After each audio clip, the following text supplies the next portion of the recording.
Think about your smartphone for a second. We just spend a staggering percentage of our waking lives staring down at these little glowing rectangles. Yeah, it's honestly kind of wild when you actually track your screen time. Right. I mean, for well over a decade now, that glass slab has completely dictated how we interface with the digital world. Like, we route all our interactions through a 6-inch screen. Hmm. But right now, there is this intense multi-billion-dollar race happening behind the scenes in the tech sector to build the hardware that actually forces us to look up again. So, welcome everyone to TechDaily.ai. I'm your host, David, and joining me today as our resident expert is Sophia. Before we get into the analysis, you can sponsor this podcast for just $25. Your message will be featured across major platforms like Apple Podcasts, Amazon Music, Spotify, and more. If you're interested, visit techdaily.ai to get started today. Thanks for having me. It really is, a critical moment for consumer hardware, especially with the moves being made this quarter. Exactly. We are looking specifically at a massive operational gamble by Snap Inc. So in January of this year, 2026, they restructured and established a dedicated hardware unit. They're calling it Specs Inc. Right, which is a huge signal to the market. Yeah, they're gearing up to launch consumer-ready augmented reality eyewear later this year.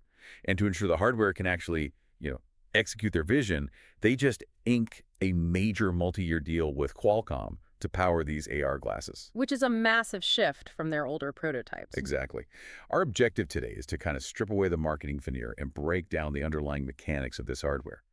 We need to figure out why Snap is completely abandoning the traditional companion device model, how the on-device processing actually works without melting the frames on your face, and look at the brutal business realities, specifically the internal pressure from activist investors who are threatening to dismantle the entire project. Yeah, the business side is just as intense as the engineering side. But that shift away from the companion device model, that's arguably the most technically ambitious part of this whole initiative. Because it's completely standalone now, right? Exactly. I mean, for years, the industry standard for smart glasses relied heavily on a tethered architecture.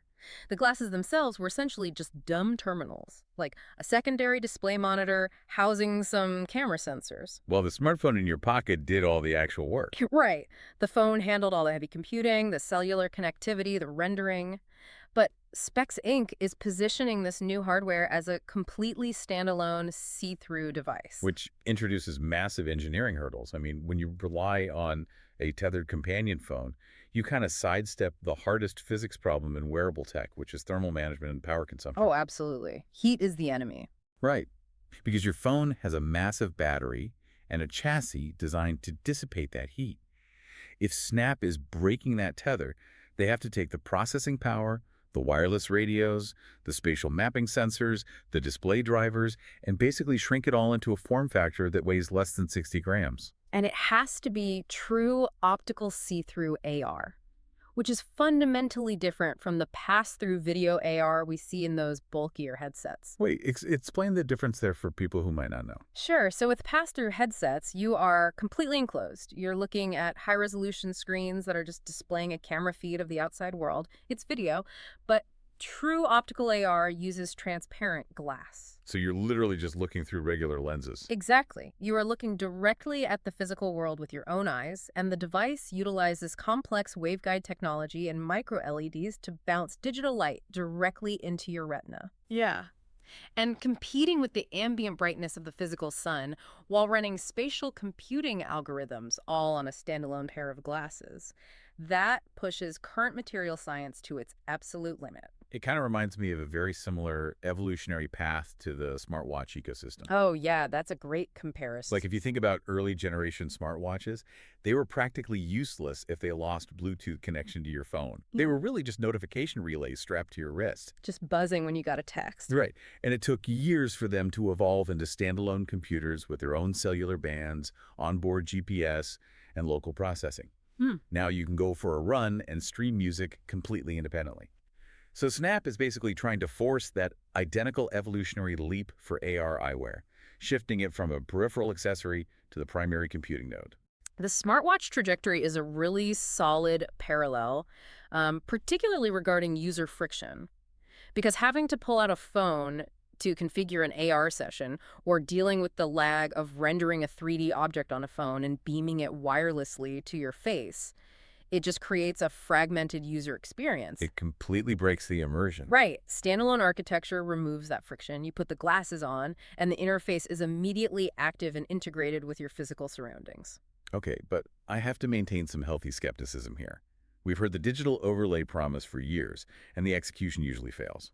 What makes Snap think they can actually pull off a seamless standalone experience?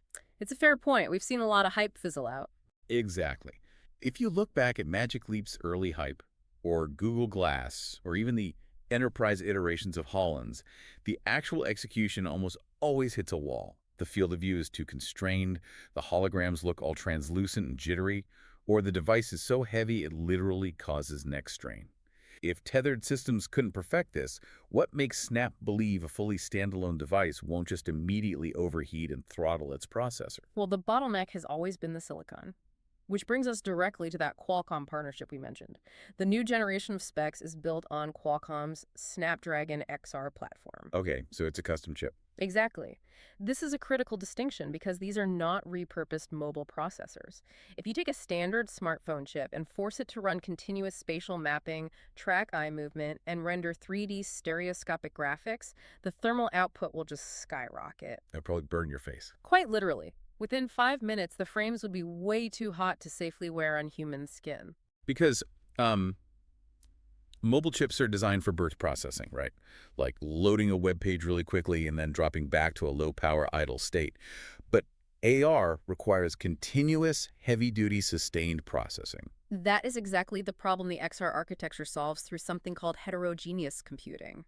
Heterogeneous computing. Okay, break that down for us. So instead of relying entirely on a central CPU and a main graphics processor, the Snapdragon XR chips distribute the workload across specialized silicon cores.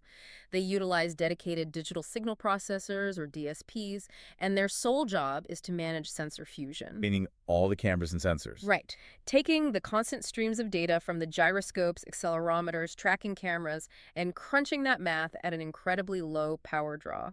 By offloading the spatial awareness to these low-power cores, the main CPU doesn't have to constantly wake up and generate heat. I see. And that spatial awareness relies heavily on edge AI, which seems to be the defining feature of this whole hardware generation. Oh, absolutely. Edge AI is the secret sauce here. Right, because for anyone tracking the broader AI sector, we know the traditional model relies on server-side processing.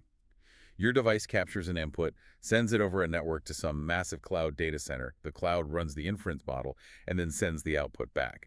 But Edge AI shifts that entire inference process locally, right onto the neural processing unit embedded within the glasses themselves. And avoiding that cloud round trip is just non-negotiable for augmented reality. It's due to the constraints of human biology. How so? Well, in VR or AR, developers are constantly fighting against the motion-to-photon latency limit. When you turn your head, the digital objects anchored in your field of view need to update and stay perfectly locked in physical space. Right, they can't lag behind your movement. Exactly. If there is a delay of more than roughly 20 milliseconds between your physical movement and the screen updating, your brain instantly detects a mismatch between your visual input and the fluid in your inner ear. Oh, which triggers vestibular mismatch. That's what leads to the nausea and motion sickness people get in VR. Yes. So if the glasses have to capture a visual frame, compress it, send it to a server farm in another state to recognize an object, and then wait for the augmented layer to be sent back, you are easily looking at 50 to 100 milliseconds of latency, even on an optimal 5G connection. Which means the illusion completely shatters, and you probably feel like throwing up. Pretty much. Processing the environmental data instantly via the on-device NPU forces that latency down to single digits. The local AI models can run semantic segmentation. Meaning it understands what it's looking at. Right. The device doesn't just see a collection of random pixels. It mathematically identifies a table, a chair, or a person. And it does this in real time without relying on external bandwidth. To simplify Edge AI for a second, it's the difference between having to mail a letter to a library to get a question answered versus having the encyclopedia already memorized in your own head. That is a perfect analogy. You don't have to wait for the postman. The knowledge is just there. And running those models locally also neutralizes the glaring privacy vulnerability. I mean, wearing outward-facing cameras and microphones is inherently invasive to bystanders. Oh, it's a huge privacy concern. Yeah, if the device required constant cloud connectivity to function, it would essentially operate as a continuous surveillance feed. streaming raw video of your entire life and the people around you to a corporate server. The legal liability of hoarding that raw visual data would just be astronomical for Snap. Right. So edge processing introduces an ephemeral data model. The NPU analyzes the raw video feed locally, extracts the necessary geometric data to map the room, updates the AR state, and immediately discards the raw visual frame. It just deletes the video. Instantly. The intelligence required to run the interface exists solely at the edge of the network. This drastically reduces the privacy footprint because the granular video data never actually leaves the hardware. That is fascinating. So applying that semantic segmentation and edge processing to the actual user experience, we arrive at what we could call a reactive reality. Reactive reality, I like that term. Yeah, because we aren't just talking about a static heads-up display projecting a 2D messaging app into the corner of your eye, because the NPU actually understands the physical parameters of the environment, like the depth of the room, the angles of the surfaces, the digital content, can actually interact with the physical physics of the space. It operates fundamentally like a localized physics engine. Your real room acts as the collision mesh. Give us an example of how that looks. Okay, so if an application generates a virtual ball and you drop it onto a physical wooden table, the Edge AI has already mapped the exact height and edges of that real table. The digital object doesn't just clip through the surface like a ghost. Oh, wow. Yeah, it impacts the wood, it bounces, rolls to the edge, and drops onto the floor. It obeys gravity and collides with the physical geometry as if it possessed real mass. And it has to account for dynamic occlusion, too, which is incredibly processing intensive. Oh, occlusion is the hardest part. Like, if a person walks across the room and steps between you and that virtual ball sitting on the floor, the system has to recognize the physical person moving in the foreground and instantly mask out the pixels of the virtual ball so it appears hidden behind them. Without perfect occlusion, the depth perception breaks entirely. Dynamic occlusion really is the holy grail of spatial computing. Yeah. The local mesh of the room has to update continuously, frame by frame, to handle moving physical variables. But the complexity scales exponentially when you introduce multi-user experiences. Right, because Snap wants this to be social. Exactly. The Snapdragon platform supports shared spatial computing, meaning multiple users wearing standalone glasses can interact with the same digital artifacts in the same physical space. That networking challenge is just fascinating to me. Let me ask a clarifying question here. If you and I are both wearing these glasses, does that mean we look at the same empty table and play a digital board game together in real time? Yes, that is exactly what it means. But if we aren't routing our coordinates through a central cloud server, how do our independent devices agree on exactly where the game board is located in the physical room? They utilize local spatial anchors.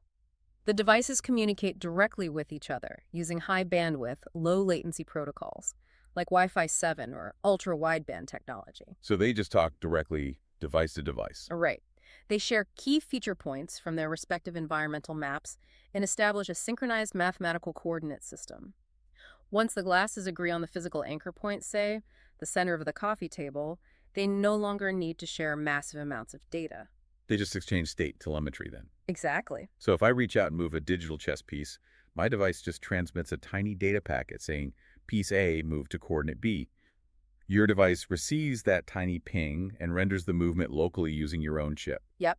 You are effectively participating in a synchronized shared hallucination. A shared hallucination. That's a wild way to put it. But it's true. It requires minimal bandwidth, but creates a highly responsive, collaborative environment. It transforms the technology from an isolating experience into a social one. You aren't staring down at individual screens anymore. You maintain eye contact with the other person while manipulating a shared digital layer that's integrated seamlessly into the physical environment between you. Which sounds amazing. But, solving the physics of occlusion and latency doesn't automatically solve the economics of the hardware market. The engineering happening on these chips is undeniably impressive, but Snap is navigating an incredibly hostile business landscape right now. Oh, the business side is brutal. A technical marvel in a laboratory means nothing without a sustainable ecosystem to support it. Right, and this multi-year scaling agreement with Qualcomm suggests Snap realizes they need to transition rapidly from experimental prototypes to a predictable mass-market product cycle. Predictability is really the only way to attract developers. Snap's previous iterations of Spectacles were heavily restricted. They were aimed almost exclusively at early adopters and developers to act as proof-of-concept hardware. They're basically toys for coders. Pretty much. Yeah. But you cannot launch a consumer hardware platform without a robust library of applications. Software engineers will not dedicate years of resources and capital building spatial apps for a platform if they suspect the parent company might axe the hardware division in 18 months. Makes total sense. So, by cementing a long term silicon roadmap with Qualcomm, Snap is signaling to the developer community that this is a stable, persistent ecosystem worth investing in. They are desperately trying to build the next app store. Which kind of brings us to the broader platform war. It is crucial to understand why a company whose core product is just a social messaging app is burning billions of dollars on hardware R&D. Yeah, people forget why they're doing this. I mean, for the entire duration of the smartphone era, software companies like Snap and even Meta have been completely subjugated by Apple and Google. They are forced to pay exorbitant platform taxes up to a 30% cut of revenue, and they must operate strictly within the boundaries of iOS and Android guidelines. The vulnerability of not owning the hardware was laid bare a few years ago when Apple introduced its app tracking transparency framework. Oh, that was huge. It was devastating. With a single software update, Apple restricted how apps could track user data across the iOS ecosystem, and that instantly wiped out tens of billions of dollars in advertising revenue for social media companies. Overnight. Overnight, they realized that living as a tenant on someone else's operating system is an existential threat. If spatial computing and AR eyewear replace the smartphone as the dominant personal computing paradigm, the company that controls the hardware and the AR operating system becomes the new gatekeeper. It is a massive land grab to ensure absolute platform independence. But Meta is already aggressively colonizing this territory. They partnered with EssilorLuxottica to produce the Ray-Ban AI glasses, right? Yes, and they're taking a slightly different approach. Right, habituating consumers to the form factor first, focusing on audio, cameras, and voice AI before fully integrating complex AR displays. And Meta has nearly unlimited capital to subsidize their hardware division and weather years of unprofitability to capture the market share. Which is a luxury Snap definitely does not have. Not at all. Snap is basically fighting a two-front war here.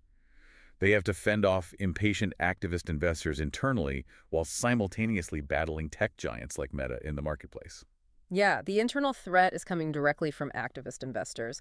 And these activist funds, they acquire large stakes in a company specifically to secure board seats and force strategic shifts, typically aimed at short-term margin improvements and stock buybacks. And hardware research and development is inherently antithetical to short-term profits. Completely. Designing custom silicon architectures, funding waveguide display manufacturing, and subsidizing a nascent developer ecosystem. It requires a staggering cash burn rate, with a return on investment that could realistically be a decade away. And these activist investors are looking at Snap's balance sheet, seeing the billions pouring into Specs Inc. with no immediate consumer revenue, and they are actively floating proposals to forcibly spin off the hardware division or shut it down entirely. They have zero interest in funding a decade-long platform war against Meta and Apple. They just want immediate cash flow optimization. This leaves Snap's leadership fighting for their lives. They have to fend off the activists internally to maintain their R&D budget while trying to out-engineer Meta. The pressure on the upcoming consumer launch is immense. The Qualcomm silicon provides the necessary technical foundation for that low-latency edge-processed AR. But Snap has to prove almost immediately that there is tangible consumer demand for this standalone architecture. And if they don't? If the market adoption is sluggish, the activist pressure could force leadership to capitulate and kill the hardware platform before spatial computing ever fully matures. It really requires threading an impossibly tight needle between overcoming the physical constraints of thermodynamics on the chips and surviving the financial scrutiny of Wall Street. So, synthesizing the landscape for you listening, we are witnessing the architectural groundwork for a post-smartphone era. They really are. The shift towards standalone AR eyewear is being driven by localized edge AI and dedicated XR processors that handle complex spatial mapping. And they do it without the latency or privacy risks of cloud computing. This hardware allows digital content to physically react to the real world, totally untethered from a phone. But realizing this vision requires Snap to not only outpace tech giants with bottomless war chests, but also to outrun their own impatient investors who view hardware R&D as an unacceptable liability. The transition from mobile to spatial computing is fundamentally altering hardware design. But the corporate battle to control the underlying operating system of our physical world has really just started. It's going to be a wild few years. Definitely. And before we close out, there is a broader societal implication to consider regarding that underlying architecture. We spent time today analyzing how these devices utilize local AI and semantic segmentation to constantly interpret the environment, generating highly customized reactive digital overlays for the user. Right. But consider the impact on our shared human experience. If a dozen people are walking down the exact same physical street, but their eyewear is feeding them completely different, algorithmically personalized augmented realities, Mm. what happens to our baseline consensus of the world? That is a fascinating question. When my physical environment looks fundamentally different from yours, will this spatial computing ultimately bring us closer together through synchronized multi-user experiences, or will it permanently isolate us in our own private, heavily curated reality bubbles? Something to consider the next time you look down at your screen. Thank you so much for joining the conversation with us at TechDaily.ai. We'll catch you next time.